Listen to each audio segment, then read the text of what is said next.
Bismillahirrahmanirrahim. Babun fi wujubil inqiyadi li hukmillahi ta'ala wa ma yaquluhu man du'iya ila dhalik wa umira bima'rufin aw nuhiya an munkar. Bab pada menyatakan wajib patuh ikut hukum Allah Ta'ala dan ikut apa yang diucapkan kepada sesiapa yang diajak kepadanya, kepada hukum Allah. Disuruh pada yang baik dan dicegah kemungkaran. Menunjukkan kita wajib kena ikut hukum Allah Ta'ala. Dan wajib kena ikut orang yang ajak ikut hukum Allah Ta'ala. Wajib. Bukan sunat, wajib. Qala Allah Ta'ala, fala wa rabbika la yu'minun hatta yuhakkimuka fima shajara bainahum thumma la yajidu fi anfusihim harajan mimma qadaita wa yusallimu taslima. An-Nisa ayat 65. Maka tidak, demi Tuhanmu sebenarnya mereka tidak beriman, sehinggalah mereka menghakimkan engkau, wahai Muhammad sallallahu alaihi wasallam, dalam apa-apa perkara yang menjadi perbalahan di kalangan mereka. Kemudian tidak ada di dalam diri mereka perasaan ragu, syok daripada apa yang telah engkau buat keputusan. Dan mereka menyerah diri dengan sesungguh-sungguhnya. Surah An-Nisa ayat 65. Ayat ini menyatakan wajib bagi orang Islam bukan sahaja menerima hukum Allah dalam semua perkara. Perkara ibadat, perkara pakaian, makanan, jinayah, politik, ekonomi. Hukum Allah yang ada dalam Quran wajib kena terima. Kalau tidak, tak beriman. Tak iman, tak percaya pada Allah. Pasal apa? Hukum Allah tu ialah ilmu Allah. Hukum Allah tu kalam Allah tu. Kita dah belajar sifat 20, ilmu, kalam, sifat yang wajib bagi Allah Ta'ala. Hukum Allah ni hukum yang ada dalam Quran. Quran adalah kalam Allah. Quran adalah ilmu Allah Ta'ala. Macam mana ngaji sifat 20 sampai lebu kitab. Hukum hudud tak boleh terima. Hukum kisah tak boleh terima. Tak kepelik ni. Ni dia. Termasuklah hukum yang diputuskan oleh Rasulullah sallallahu alaihi wasallam. Rasulullah buat keputusan. Kita kena terima hukum Rasulullah. Di antaranya ialah hukum yang berkait dengan sebat orang minum arak. Antara 40 hingga 80 sebatan. Itu tak ada dalam Quran. Itu hadis Nabi. Itu hadis Nabi. Yang jadi nas, hukum qisas, hudud, itu hukum yang ada nas. Hukum ta'zir yang tak ada nas. Di sana ada hukum yang disebut dalam Quran yang diamalkan oleh Nabi menjadi hadis. Di sana ada hukum yang tak ada dalam Quran tapi ada hadis. Di sana hukum yang tak ada dalam Quran, tak ada dalam hadis, ulama ijma' sepakat. Ini kena terima. Ulama tafsir mengatakan ayat yang dibaca ni ada sebab nuzul, sebab turunnya. Ada sebab turun dia. Ada dua kisah sebab turun ayat ini. Kisah yang pertama, apabila Zubair bin Awam radhiyallahu anhu berbalah dengan seorang sahabat kalangan Ansar radhiyallahu anhu juga, sama-sama sahabat Nabi. Balah dalam perkara bagi air nak tanang. Kebetulannya tanah Zubair ni dekat dengan mata air, mula air, pucuk air. Baru lalu ke kebun sebelah lagi. Di mana orang Ansar ni minta pergi ke dia dulu.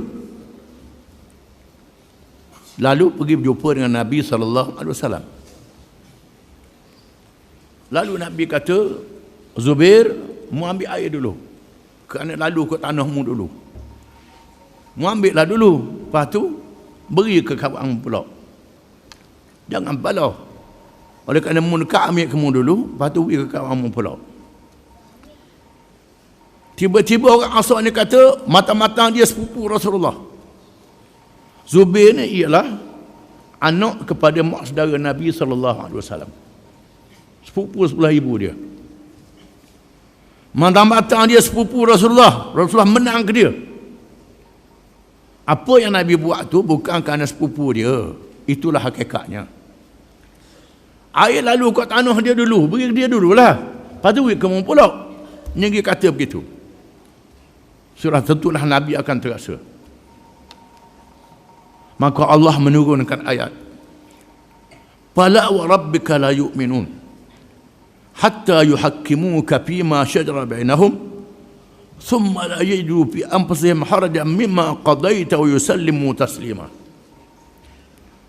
Maka tidak demi Tuhanmu, mereka tak beriman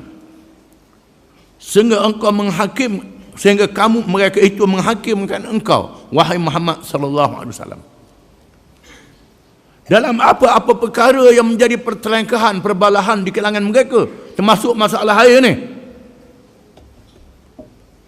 Kemudian mereka terima keputusan engkau, wahai Muhammad sallallahu alaihi wasallam, dan tidak ada ragu di dalam dirinya. Terima keputusan itu. Jelas. Bahkan dalam kisah yang lain, Nabi menunjukkan adilnya. Iaitulah Nabi menghukum hudud potong tangan terhadap perempuan Quraisy Bani Makhzum yang ada hubungan dengan Nabi, kabilah Nabi, mencuri, dihukum potong tangan. Bila pembesar-pembesar Quraisy buat rayuan, tak berani nak pergi, atau Usamah bin Zaid, cucu akak Nabi, anak Zaid bin Harisah, yang mati di medan perang, mati syahid dalam peperangan Mu'tah. Sudah tentulah Nabi sayang ke cucu dia ni, cucu angkat yang ayah dia mati. Suruh Zaid, Usamah berjumpa dengan Nabi, minta tolong jangan hukum kerat tangan kepada perempuan ni. Maka Nabi marah. Nabi menyampaikan ucapan yang terkenal, ada orang minta aku bebaskan orang yang kena hukum hudud kerana dia orang bangsawan. Binasa umat zaman dulu, kata Nabi, kerana bila orang bangsawan, orang mulia, orang lebih, orang kelas tinggi buat kesalahan, dibebaskan. Bila orang lemah buat kesalahan, baru jatuh hukum. Wa'aimallahi lau kanat Fatimah bintu Muhammadin saraqat laqata'tu yadaha. Demi Allah, kalau sekiranya Fatimah binti Muhammad, anak aku sendiri mencuri, aku akan potong tangan. Jelas Nabi menunjukkan sifat yang adil. Yang adil dalam menegakkan hukum Allah dalam perkara agama dan dalam perkara dunia. Dalam hadis yang lain, Nabi membagi harta rampasan perang. Ada orang tu kata Nabi dah adil, sebab dah beri ke dia banyak. Beri dia banyak baru adil. Nabi kata kalau aku tak adil, siapa dia lagi nak adil? Illam ya'dilillah wa rasuluhu faman ya'dil. Kalau Allah dan Rasulnya tak adil, siapa nak adil? Lalu dia berundur. Khalid bin Walid radhiyallahu anhu minta izin Rasulullah, saya kejar dia, pacu kepala dia. So kata jangan pacu kepala dia. Nabi kata di kalangan dia ni akan lahir, dia semayang, kuat agama, tapi tak erti. akan lahir kalangan puak ini satu kumpulan di akhir zaman, kumpulan masa aku tak ada, yang baca Quran, tapi Quran tak lebih pada halqam, melawan orang Islam, bergabung dengan orang musyrikin. Akan tiba puak ni kata Nabi. Ada dalam hadis riwayat Bukhari, Imam Bukhari. Ada orang Islam, puak orang Islam baca Quran, tapi lawan orang Islam, berkawan dengan orang musyrikin. Disebut dalam Sahih Bukhari. Ini orang ni kata Nabi, orang yang kata aku tak ada ni akan timbul celaka kerana dia lawan Nabi SAW. Jangan main-main lawan Nabi ni. Kadang-kadang kita sembahyang dah, tiba-tiba lawan hukum Tuhan, jadi celaka. Jadi celaka pada tu. Mengikut satu riwayat yang lain, sebab turun ayat ini kerana seorang munafik yang berkelahi dengan seorang yang lain bercara di hadapan Nabi SAW. Nabi buat keputusan, lalu dia tak puas hati dengan keputusan Nabi, tak puas hati keputusan Nabi. Lalu dia ajak kawan dia, mari kita pergi kat Sayyidina Abu Bakar, temu Abu Bakar. Abu Bakar kata, kan Nabi dah buat keputusan, kita ikut keputusan Nabi lah. Tak puas hati, dia derek kawan dia kat Sayyidina Umar pula, tak setuju dengan keputusan hak Nabi buat. Sayyidina Umar kata, Nabi dah buat keputusan, buat keputusan, mu tak mau terima, tak mau terima, nanti dulu. Sayyidina Umar kata, masuk dalam rumah waktu pergi pedang, catah hak seorang lagi lari, hak tu mati situ, lari mati situ, lari, beritahu ke Nabi, ya Rasulullah, hak kawan saya bunuh Sayyidina Umar. Nabi kata apa? Kenapa ulama mengatakan kerana bila dia tolak hukum Nabi, keputusan Nabi, dia sudah jadi murtad, wajar dijatuhkan hukuman bunuh. Cumanya cara Sayyidina Umar ditegur, sepatutnya dibawa ke mahkamah dululah, jangan tetok lagi. Ini tetok selalu, kena bawa ke mahkamah, dibicarakan. Selepas itu ada turun ayat membetulkan keadaan, menunjukkan bahawa kita tidak boleh ragu dengan hukum Allah, tak boleh ragu dengan hukum yang dinyatakan oleh Nabi SAW. Kita orang Islam kena yakin, apalagi dalam keadaan kita dikelirukan oleh orang kafir. Orang kafir kecek kita, jangan jalan hukum Tuhan ni. Kalau mula jalan hukum Tuhan, aku akan ikutmu. Jangan jalan hudud.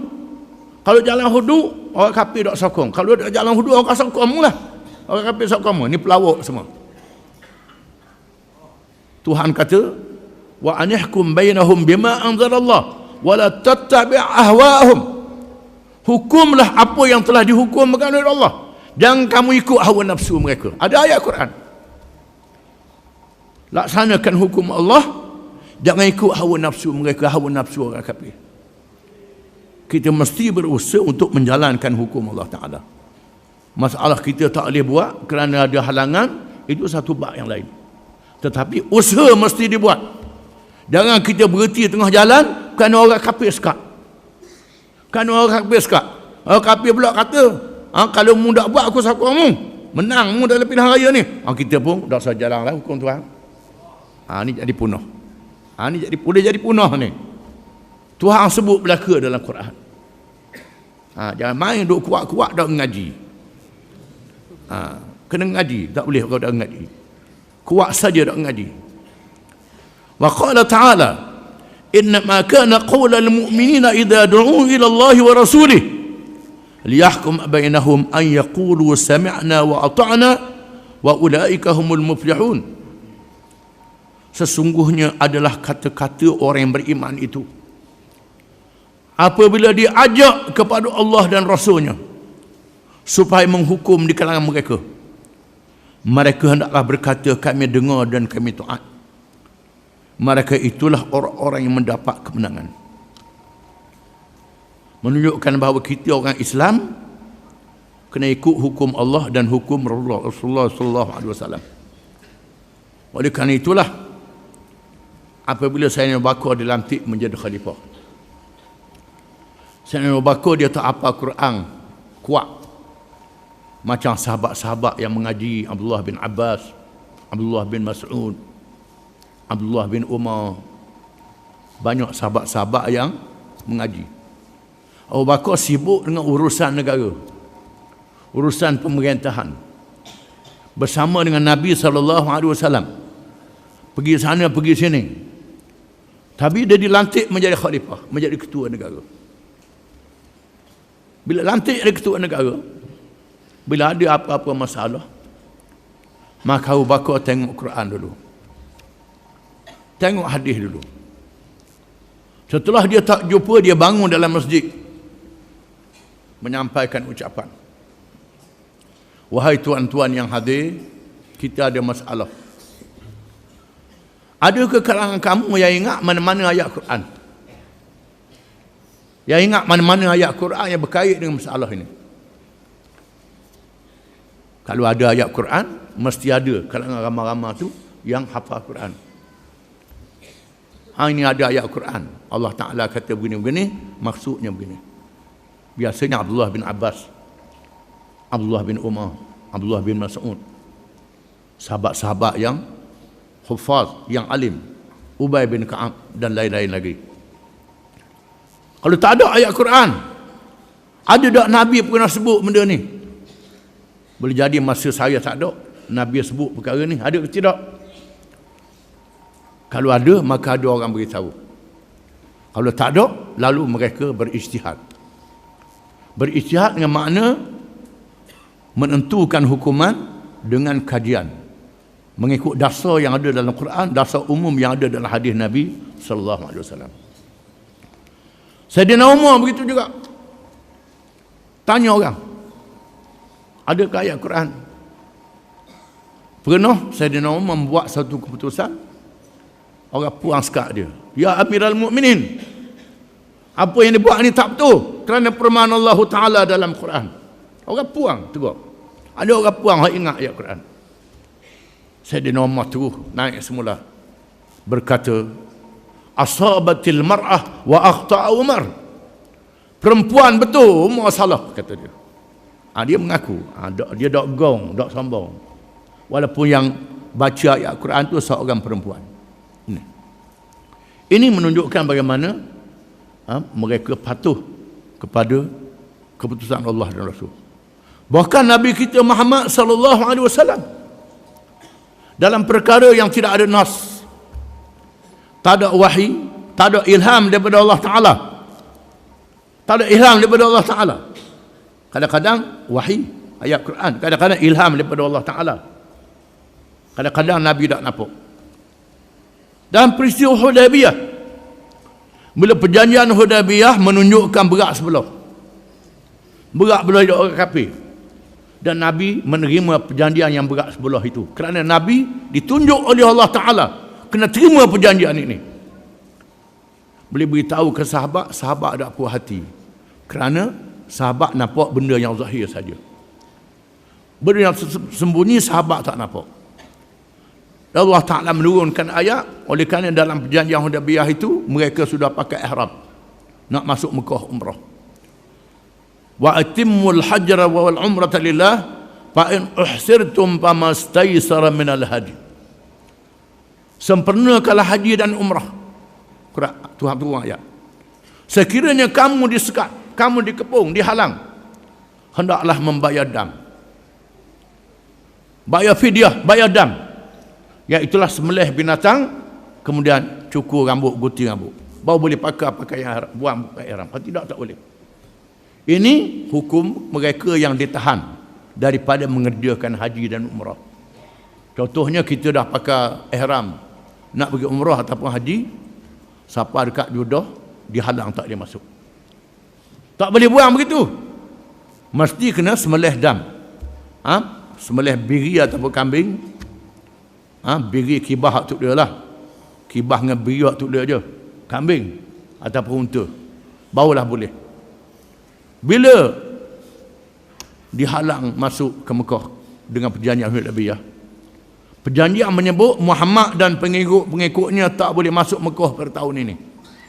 Kena masuk Mekah tahun depan. Lalu turun ayat yang dibaca tadi supaya menyembelih dam. Lalu Nabi suruh sahabat-sahabat dia sembelih binatang dan buang pakaian haram.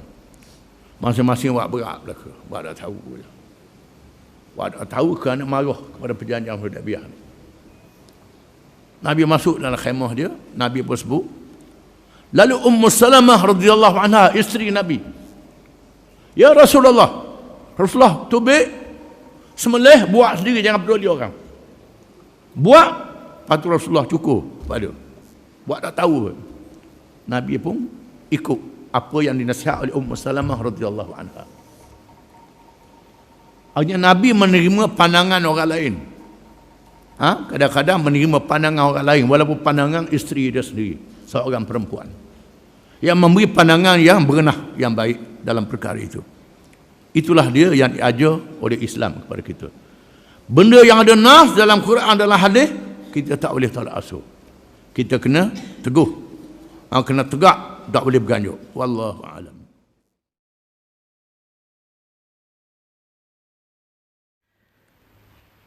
Bismillahirrahmanirrahim.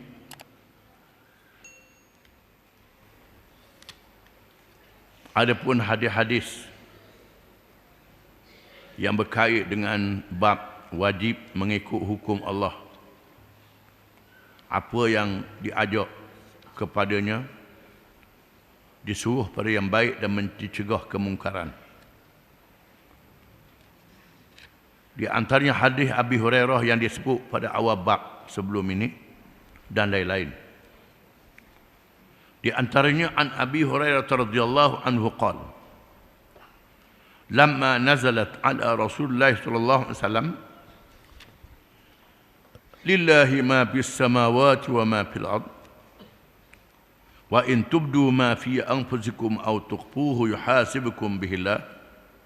Al-Baqarah ayat 284, al-ayah hingga akhir ayat. Ishtadda dhalika ala ashabi Rasulillah sallallahu alaihi wasallam. Fa'atau Rasulullah sallallahu alaihi wasallam thumma baraku ala rukabi. Faqalu ay Rasulullah, kullifna min al-a'mali ma nutiq, الصلاة والجهاد والصيام والصدقة، وقد أنزلت عليك هذه الآية لا نطيقها. قال رسول الله صلى الله عليه وسلم أتريدون أن تقولوا كما قال أهل الكتابين من قبلكم سمعنا وعصينا، بل قولوا سمعنا وأطعنا غفرانك ربنا وإليك المصير. قالوا سمعنا وأطعنا غفرانك ربنا وإليك المصير.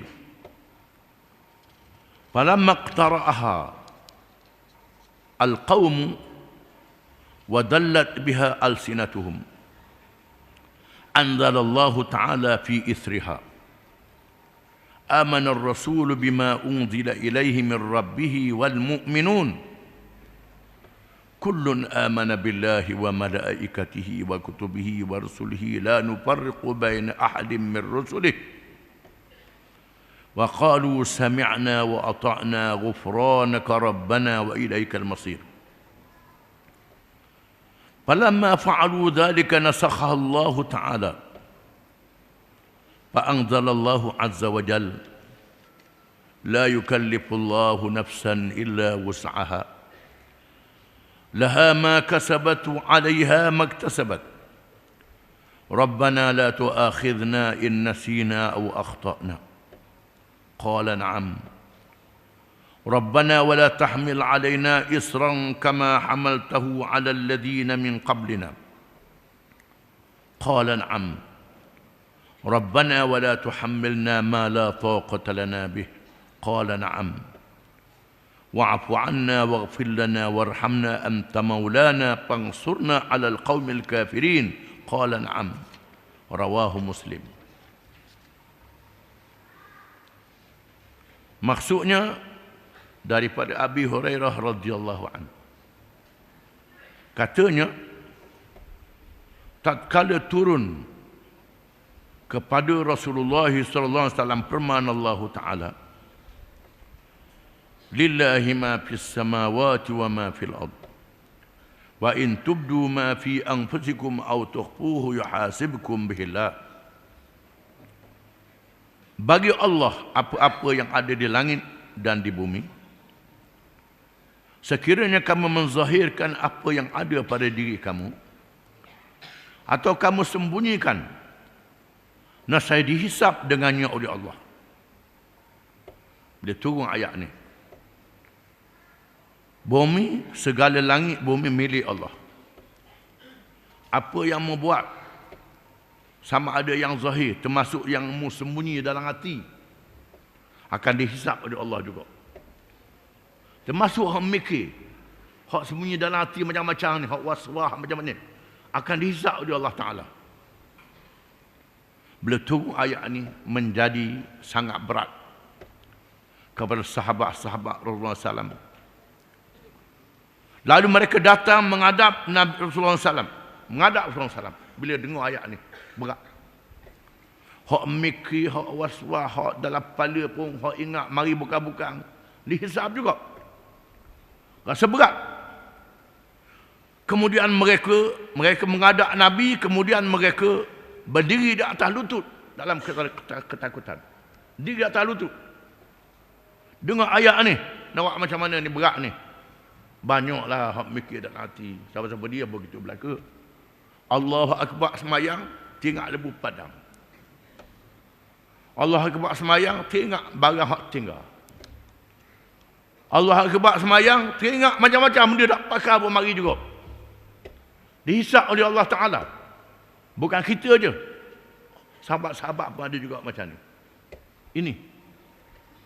Bila baca ayat ni, menyebabkan mereka menghadap Nabi dalam keadaan berdiri lutut.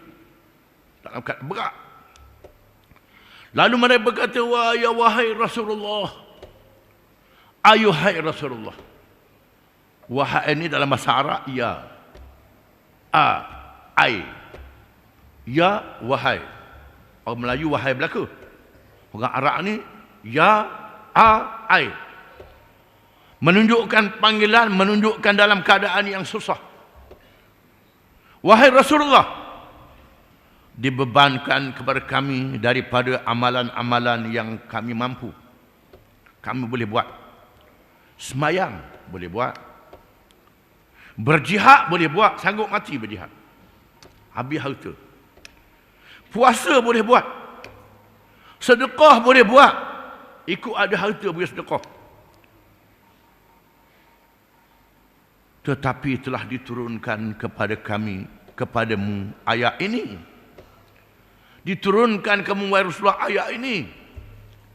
Ayat yang sangat dahsyat, yang sangat berat.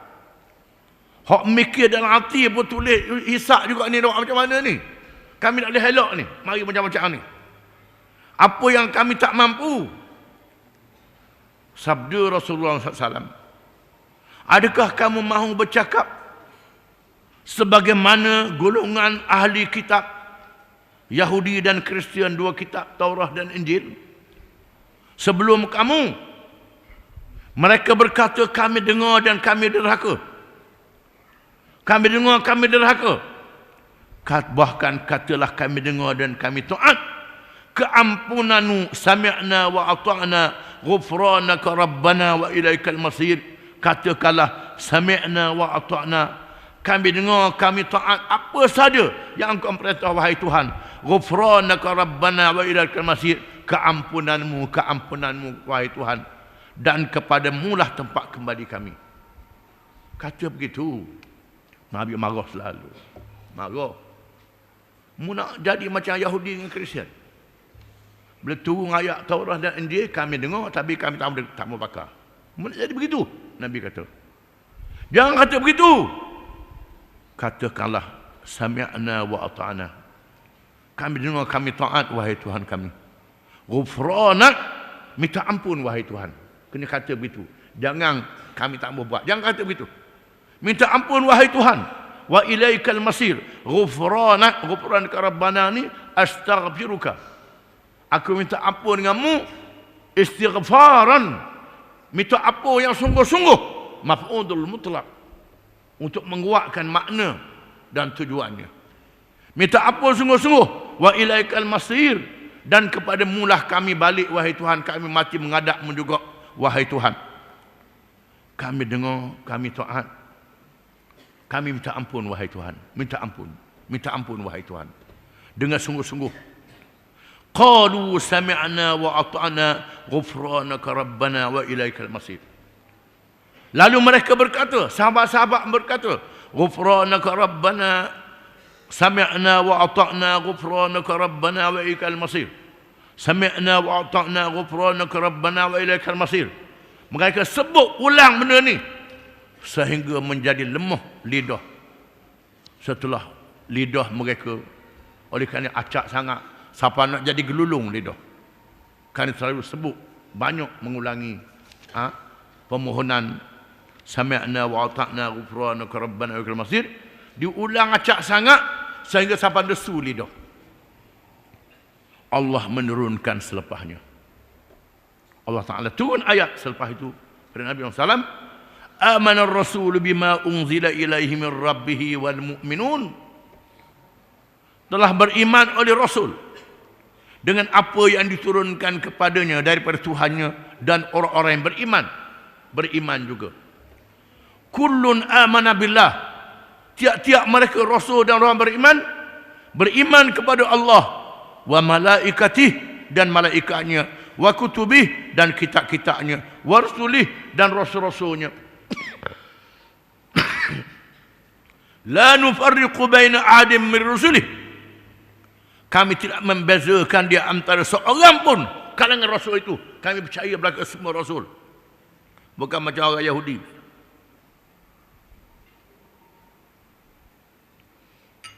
Rasul ni percaya, rasul ni bunuh orang Yahudi. Rasul ni kata pelawak. Bohong. Buat main-main Rasul. Tidak.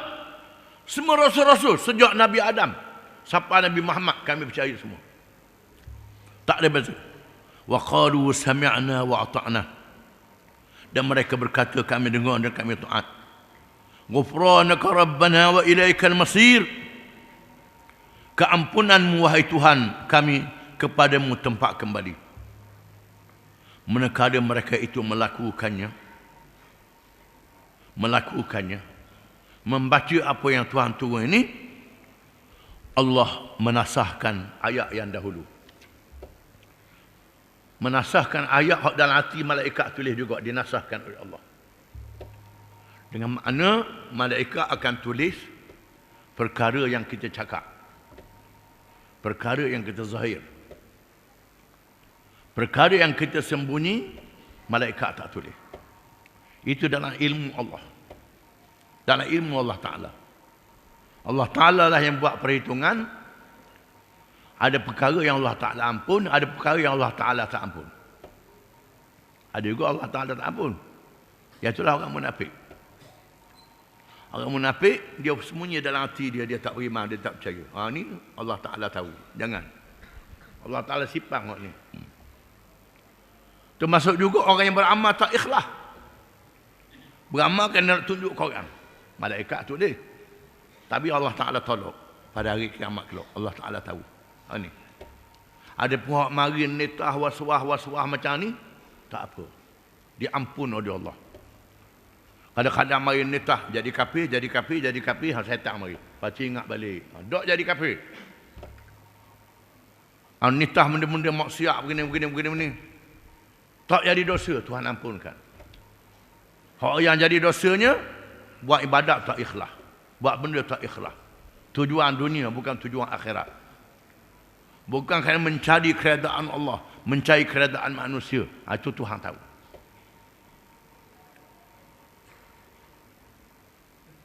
Qala na'am. Nabi kata ya. Bila turun ayat ni. Qala na'am. Kata Nabi ya. Rabbana wa la tuhammilna ولا تحمل علينا إصرا كما حملته على الذي لا يكلف الله نفسا إلا وسعها Lalu Allah menurunkan firman-Nya, la yukallifullahu nafsan illa wus'aha. Allah Ta'ala tidak membebankan diri seseorang melainkan apa yang dia mampu buat. Yang tak mampu buat, Allah Ta'ala tak bebankan seseorang. Di antaranya, bila masuk hutang, ke laut, ke mana saja, tiba-tiba habis makanan, lapar, tak ada makanan yang halal, ada makanan yang haram. Kalau tak makan, mati. Masa itu, dihalalkan oleh Allah perkara yang haram itu. Kerana darurat.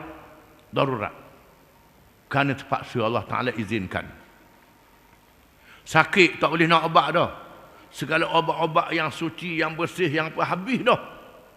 Tiba-tiba ada obat yang jenis najis. Doktor yang pakar mengatakan kena letak obat yang najis ini. Maka dihalalkan oleh Allah. Allah Ta'ala izinkan. Tak jadi salah. Tak jadi salah, diizinkan oleh Allah Subhanahu Wa Ta'ala. Tak jadi salah. Faman turra ghairu baghin wala 'adin fala itsma alaih. Ini ayat Quran. Bukan kitab mazhab kena ikut belakang ni, sebab ayat Quran. Syafi'i, Hanafi, Hambali, Maliki, apa mazhab pun kalau ada ayat Quran kena ikut. Barang siapa dalam keadaan darurat diizinkan oleh Allah Ta'ala. Ini yang dimaksudkan. Allah Ta'ala tidak membebankan diri melainkan apa yang dia mampu. Laha ma kasabat wa 'alaiha maktasabat. Apa yang mampu ni contohnya nak ambil air semayang tak boleh. Kalau ambil air semayang jadi borak luka. Nak ambil air semayang jadi kau paruk demam. Menambahkan sakit, boleh tayamum. Tak boleh semayang berdiri, semayang duduk. Tak boleh semayang duduk, semayang sambil tidur mengiring. Tak boleh mengiring, menetang. Tak boleh menetang, geruk dengan kelopak mata. Tak boleh apa, hati masih ingat. Semayang dalam hati, akhir sekali dalam hati. Ini start dalam hati lalu. Dia tak pakar. Apakah dalam hati? Pasal boleh jalan congek-congek, itu tak betul. Orang yang uzur betul-betul diizinkan oleh Allah. Baginya apa yang diusahakan, laha ma kasabat. Baginya apa yang diusahakan daripada amal yang soleh, amal yang baik. Wa 'alaiha maktasabat, dan terbeban di atasnya amal yang jahat yang dia buat. Hak jahat yang dia buat dibebankan di atas dia. Yang baik ni pula, Nabi kata Tuhan sudah janji beritahu ke aku, barang siapa yang niat nak buat amal yang baik, ditulis satu pahala. Tak buat lagi, niat. Satu pahala ditulis. Tiba-tiba ada halangan, tak jadi. Pahala ditetapkan juga, kerana ada niat. Setelah dibuat amal yang baik itu, digandakan 10 kali ganda, sekurang-kurangnya. Ada 700 kali ganda, dan ada yang tak terhingga gandanya. Amal yang baik. Barang siapa yang niat nak buat amal jahat, Tuhan tak tulis. Jangan tulis lagi. Setelah dia buat amal yang jahat, ditulis satu dosa. Satu dosa. Dan dia beri peluang untuk bertaubat. Dia bertaubat, diampunkan oleh Allah Ta'ala. Selagi nyawa belum sampai ke halqam, selagi matahari belum naik dari arah barat. Rabbana la tu'akhidna in nasina aw akhtana. Wahai Tuhan kami, janganlah engkau mengambil salah jika sekiranya kami lupa ataupun kami buat salah, wahai Tuhan. Ampunilah kami, wahai Tuhan. Itu maknanya. Qala na'am, Nabi kata ya, wahai Tuhan, ya. Tuhan tunggu lagi. Rabbana wa la tahmil alaina isran kama hamaltahu 'ala alladhina min qablina. Wahai Tuhan kami, janganlah engkau bebankan ke atas kami perintah-perintah yang berat sebagaimana dibebankan ke atas mereka yang lebih dahulu daripada kami. Wahai Tuhan, janganlah bebankan kepada kami umat Muhammad ni perintah yang berat macam umat zaman dulu. Macam kaum Bani Israel. Kaum Bani Israel, Nabi Musa pesan, aku nak tinggal ni, nak pergi munajat di Gunung Tersenak, Tuhan suruh aku pergi 40 hari. Dalam masa 40 hari ini, jangan, ikutlah perintah Allah Ta'ala. Masa Nabi Musa tinggal, dia pergi sembuh lembu mah. Buat lembu mahnya kecek di Samiri, jadi sesak. Nabi Musa balik, marah Nabi Musa, pegang kepala Nabi Harun. Nabi Harun kata, janganlah pegang kepala aku larang dah, orang tak dengar. Orang tak dengar, bakal Nabi Musa ni. Nabi Musa pun lepas minta Allah Ta'ala ampun. Allah Ta'ala wahyukan kepada Nabi Musa, hukuman terhadap Bani Israel ialah ambil senjata seseorang, bunuh sama sendiri. Bunuh sama sendiri. Hukuman dia. Lalu Allah Ta'ala tak tengok, takut nak tengok muka satu sama lain, segang anak beranak, digelapkan, tak nampak, belawang, tetuk sama sendiri. Beribu-ribu mati. Ini hukuman Allah pada Bani Israel. Wahai Tuhan, Nabi kata janganlah hukum kami macam Bani Israel juga. Jadi kita umat Muhammad, Tuhan perintah kita kalau berdosa istighfar je. Kalau sama kita minta maaf antara satu sama lain. Bukan macam Bani Israel, perintah yang sangat berat. Rabbana wala tuhammilna wa'fu anna, ampunilah kami, wa'fu anna. Rabbana wala tuhammilna ma la taqata lana bih, wahai Tuhan kami, janganlah engkau bebankan kami apa yang kami tak mampu dengannya. Qala Nabi kata ya, wa'fu anna waghfir lana warhamna anta maulana fansurna 'alal qaumil kafirin. Maafkanlah kami, ampunilah kami, kesianlah kami, engkaulah Tuhan kami, tolonglah kami dalam menghadapi kaum yang kafir. Nabi kata na'am, ya. Hadis riwayat Muslim. Wallahu a'lam.